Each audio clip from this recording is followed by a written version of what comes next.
Good afternoon. Thank you for joining us here today at SUNY Erie's South Campus. We are very pleased to be joined by our senior senator from the state of New York, Senator Chuck Schumer, also the majority leader of the United States Senate. Former, present, and future. Future, and we're very pleased that he is, because if there's one thing that the senator does in his role of majority leader is ensure that he's providing for the citizens of New York State. We're also joined by our Undersheriff William Cooley and our Sheriff John Garcia from the Erie County Sheriff's Office. Behind me is Gary Hill from Union Concrete Contractors, our prime contractor with regards to the snow removal process. As you know, Erie County hired contractors to assist us in this process so that we could be in the situation we are today. We're also joined by our Commissioner of the Department of Homeland Security and Emergency Services, Dan Nevertz Jr., as well as the Commissioner of our Department of Public Works, Bill Gary.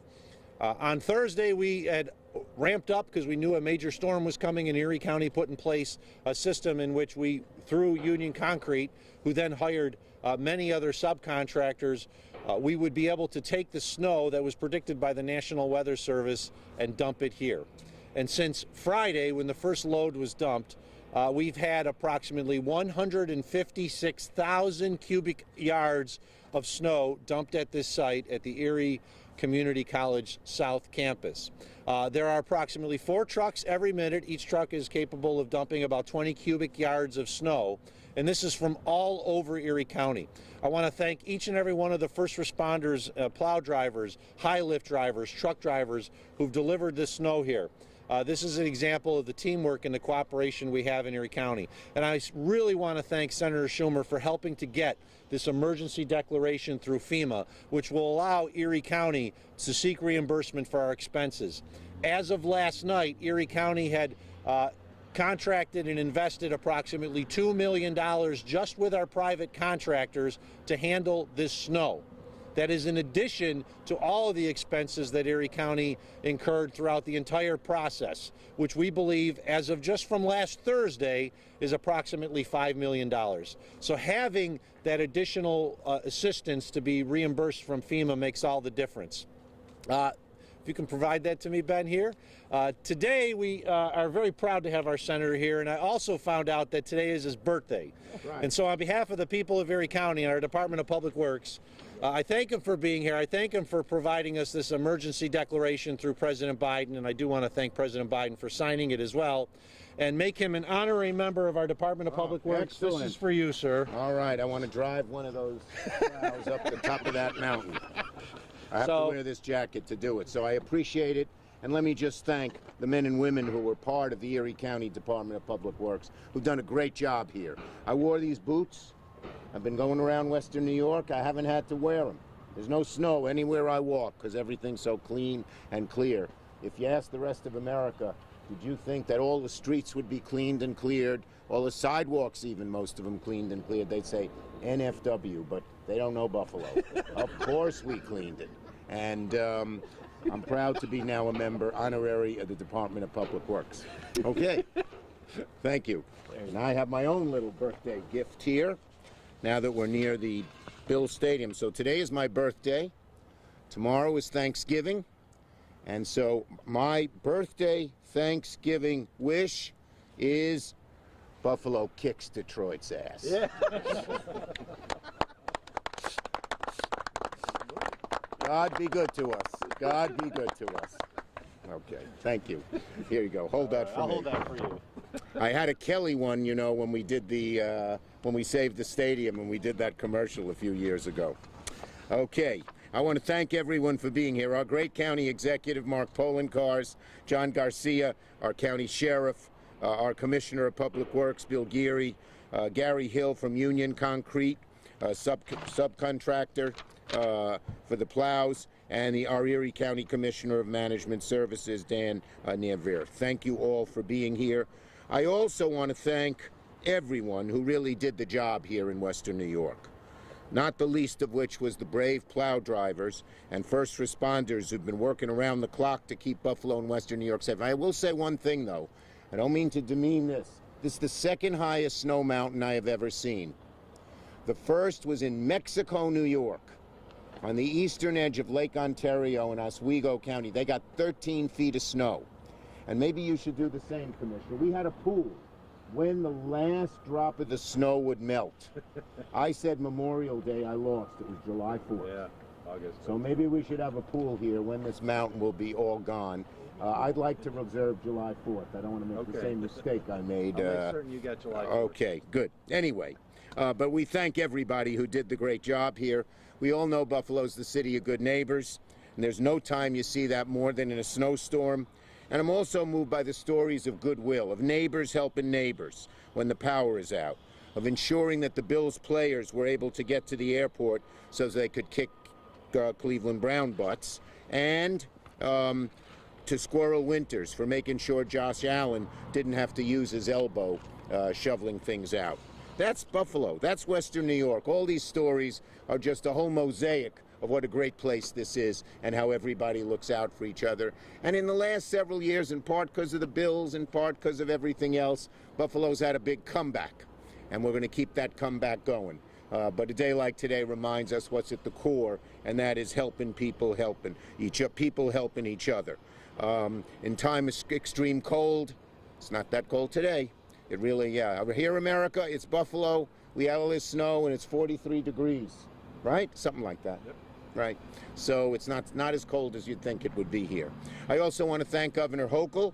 She's been a great partner, and I think we've seen firsthand the benefits of having a governor from Buffalo helping our response to the snowstorm. The governor and I worked hard over the weekend to push the president for one of the fastest declarations of emergency for record-breaking snow, one of the fastest-breaking declarations of emergency we ever had, and we're happy to see him deliver on the promise so quickly. And, of course, for good reason. 7 feet of snow, that's triple the size of my grandson, and almost exactly to the day of the Snowvember back in 2014. I was up here then, too, as you may remember. But we can't, you weren't county executive then. I was, yeah, you were. We were there. Okay, good. But we can't rest while the snow barely starts to melt. We need all hands on deck to get the federal government to reimburse Western New York, all its entities, the city of Buffalo, for everything that they went all out. We're better prepared this time around, but there's still a lot of damage. And travel completely halted. The Bills were shipped off to Detroit. Business like Bray Miller's Lane in Hamburg, the Sunoco station in West Seneca had a lot of damage. And 3 New Yorkers, very tragically, lost their lives from cardiac complications when they were shoveling the snow. So we're through the worst of the snowstorm now, but the repairs have only begun, and that's why I'm here. We can't leave Buffalo, Western New York, and upstate communities out in the cold. With more snow on the way this winter, we've gotten the disaster declaration, but now the feds have to do more, and I'm announcing a 3-pronged approach to get the feds to do more on top of this disaster declaration, okay? It's time for the feds to dig in, boost resources, speed up the distribution of aid, and help Western New York dig out of Snowvember 2.0. The emergency declaration's the first hurdle. Now we need the federal dollars flowing fast. Thankfully, we have disaster assessment teams in place. We asked them to come, who are working hand in hand with New York State to tally up how much the damage is. But here's the 3-pronged approach. 1, get the money out fast. 2, lift the cap on the money. There's only a $5 million cap. The county executives already said $2 million's been spent already. With contractors, $5 million in total. $5 million in total. It's going to be a lot more than that. So they got to lift the cap. And 3, we need the SBA to get here. ASAP to help our small businesses, a lot of whom are struggling. Okay? So one of the first things that needs to happen is to get the resources out the door ASAP so our communities continue to recover. Sometimes FEMA's a little slow, but the head of FEMA is actually from New York City. I know her, and we've talked to them and said, we don't want any delay, we don't want any bureaucracy, we got to file 28 forms and mail them here and do this, do that. Money out fast. Second, we're asking FEMA to waive the cap. County executive said they've already spent $5 million. The way this date is trending, it's going to be a lot more than that. We need the cap lifted quickly So we don't want the mayor thinking, I better skimp. We don't want the county executive thinking, I better skimp because I may not get fully reimbursed. We want the cap way up there so they know they're going to get reimbursed. That's what the federal government does when there's a disaster. Taxpayers of Buffalo send money to Florida when there's a hurricane. Taxpayers of Buffalo send money to California when there's an earthquake or a forest fire. Now America sends money to Buffalo that we've had our emergency, which is snow. And the third thing I'm doing is calling on the Small Business Administration to step up, help our shops and downtowns that got hit with the double whammy of both damage and losing out on the Bills game weekend. You know, where millions of people, not millions, but tens of thousands, maybe hundreds, over 100,000 people come here. They shop in the stores, they eat in the restaurants. It's a great weekend every time there's a game. And we didn't have that. So the SBA can do just like FEMA and issue its own nationwide, agency-wide disaster declaration given the damage we've seen. And that means low interest loans, that means assistance in covering damage, physical and economic, and all the kinds of things that the SBA does during a disaster. We need them here ASAP. I'm going to use my clout as majority leader to get them here. Okay, once this happens, Buffalo and Western New York, from a federal point of view, will be on the fully plowed road to recovery. And I'm not going to stop fighting until we get there. Who's speaking next? Anyone else? We're all set.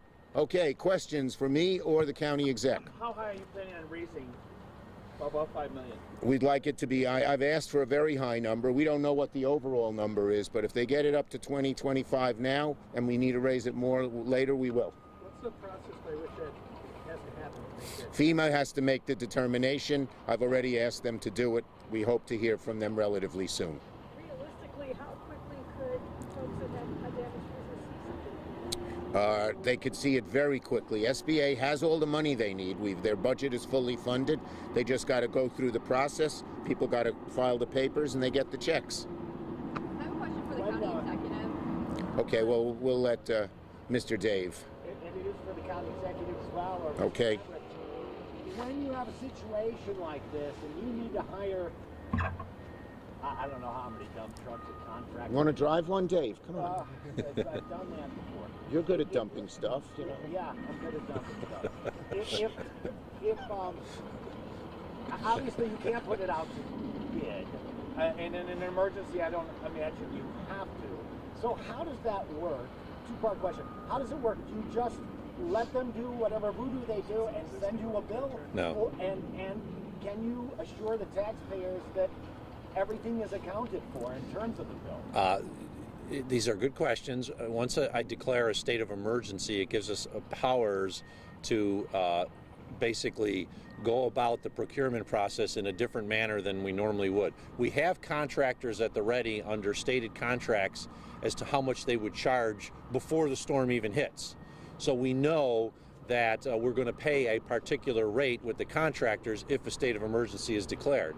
And it's not as if they're going to be generating a significant amount because there's a limitation on the administrative fee that can be generated for them bringing in subcontractors. So when we do this, it's not like we're flying at the seat of our pants. We have this all in place beforehand so that if the emergency has to be declared, we can immediately engage them and know here's what the contracted amount is going to be. And you can account for all the trips, or it's all set beforehand. Yeah, so there's record keeping that goes into it with regards to how many high lifts were put in place, how long they worked on an hourly basis per day, how many dump trucks were put in place. And then there's also spotters that keep track of how many that go. So we know as of the number of trucks, because there's basically 4 per minute, each truck's capable about doing 20 cubic yards. That's 100 yards per minute.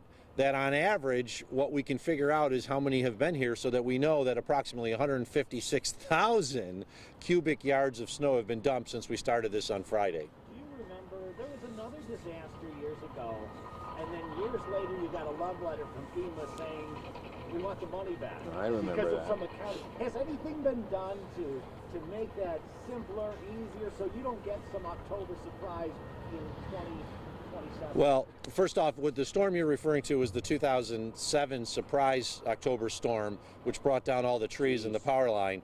And FEMA did seek reimbursement, and we were not, in the end, not have to pay it because of this man. This guy fought I'm hard. to answer this. Yeah. FEMA in the past was quite cavalier about saying we want X amount of money back. But these are localities. They don't have this kind of money. They spent the money. They did their job. No one's saying they didn't do their job. So we've straightened out FEMA, and they don't do that anymore. They're going to have to go jump through 12 hoops before they can even begin to ask for money back, as long as it's all legit, which it is here. Yeah, just one final thing. It was the Office of Inspector General that was seeking the repayment, and we were able to prove that the information we provided them was accurate, and the senator fought for us, and that's why they ended up not seeking the full reimbursement. They told our Office of Inspector General in FEMA, this is wrong. Mark, do you have an idea? By the way, it's happened not just to big places like Buffalo, but it often happens to little localities, and it could have bankrupted a bunch of them. We had a whole bunch in the Cattaraugus County area, Chautauqua County area, who were in the same boat. Do you have Sorry. an idea, that's okay, how much the county spent back in 2014, and if we're on pace to match or exceed that with this storm? I can't remember, but it was less. It's going to be less this time. Yeah, I do know that what the differences we did now compared to then, and why that was a 7 to 10 day recovery versus now, here we are just a few days after the last snow fell and most of Buffalo is completely open, is we employed our contractors immediately once the snow fell. We put the driving ban out before the snow fell, which some people on Thursday were criticizing me, but it proved that it worked because it kept all the trucks and most of the cars off the road so we could get out there and plow them. And by having them immediately from when the snow fell, not 4 days after the snow fell and then pick it up by bucket trucks, we were able to get the community back in shape a lot sooner. If we had followed the same protocols as we did back in 2014 and not declared the driving ban until after we realized we were in trouble and not brought in our contractors until we realized we couldn't handle it, we would be in a situation like then where pretty much all these roads that we drove on would probably still be closed. I would just say, I just want to give the county executive and all his team a pat on the back. This was sort of a model way to do it. And when other cities have large amounts of snow, they should look at how Erie County has done it, because they did it quickly, they did it efficiently, and they did a job that's been second to none. Senator Schumer. Couple of comments on the Just identify contractors. yourself. Gary Hill with Union Concrete. So on the rate question, all the rates, they're called Blue Book rates. They're all established nationwide, so we know how much we're going to get reimbursed for a loader or a dump truck. That's all established. They use them on all kinds of emergency jobs, so the rates are all established. But then do you have to say we did 5,000 loads, so you owe us this? No, it's all hourly. Everything's hourly. Everything's hourly by the rates, and they verify the people are out there. We verify it with our supervision too. The other great thing about the way the county did this is we had upwards of 65 front-end loaders. We had half a dozen graders and probably about 80 dump trucks working around the clock. But every one of them people, tradespeople, were from this area. They're my competitors on the highway construction work. They had their supervision out there. They all work with the agencies, and they know the roads, they know the area, so they're so much more efficient than when they bring in people from out of town. There's a whole management process you have to go through to try to get people to even know where they're going. You know, And then they pay for the hotels, pay for the restaurants. so it's a mess. This model, I mean, I started in 1977 at the first blizzard, and it's gotten better every single time. It's amazing when you think about from Friday morning to now. Black Friday's coming up, and everybody's able to be shopping and driving around. It's just amazing. I'm amazed by They it. did a great job. Could you talk about, Gary, this fleet of trucks and the toll that's being taken on them and how that's being managed? I mean, these trucks are just going, right? 24 hours a day. You know what? These tradespeople are used to it. You know, during the summer, I mean, 2 weeks ago, we were trying to find trucks to finish up paving. You know, we were paving just almost 10 days ago. So these truck drivers, they're used to working around the clock on the throughway jobs. You know, at nighttime, they're used to, it's just part of their livelihood. And it shows, like I said, they're all my competitors who I hire. Everybody comes together and gets it done. That's what's amazing about it. Okay, Senator Schumer, last question. Is this the first time that you've asked to raise the FEMA cap? No, I've asked in the past, and they've usually said yes. It's a good question. So, like, Not always, but usually. like, say, the disaster, like the flooding they had in Kentucky. I'd be very surprised if they didn't raise the cap for us now that we've asked them. This wouldn't be a permanent raise, just For this storm. For this storm. Yeah. Okay. Yeah. Do you think the snow pile will melt before they start construction on the stadium? It will not. No. It will definitely not. We're starting construction in the spring. That snow pile will probably still be there. I picked July 4th. Senator, you sir. mentioned local municipalities. I know Western New York, we got rocked, but also Central New York got rocked Yes. a couple days just after us. Could we see something like a supplemental spending bill for the entirety of Yes. this snowstorm? You know, there's a lot of supplemental spending. We still have to deal in Washington with the hurricanes from Florida. What we try to do is link them all together, and that way it doesn't get partisan. The Republican governor of Florida wants help. The New York governor, Democrat of New York, wants help. We link them all together, so I'm optimistic we can get the full reimbursement. Okay, thank you, everybody. Happy Thanksgiving. Happy Thanksgiving, sir. Happy turkey. After the truck